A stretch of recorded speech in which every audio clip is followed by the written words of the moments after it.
Double tap के साथ इसके साथ पका कर लेंगे, सही मजबूत कर लेंगे। उसके बाद हम आपको दिखाते हैं।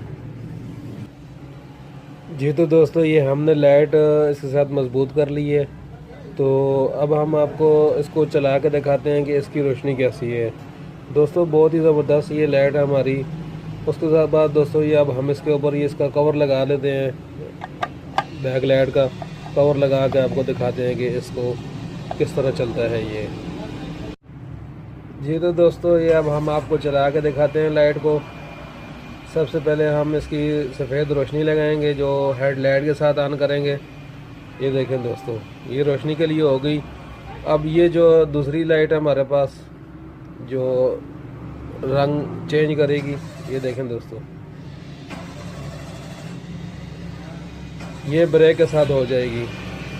तो दोस्तों अब हम दोनों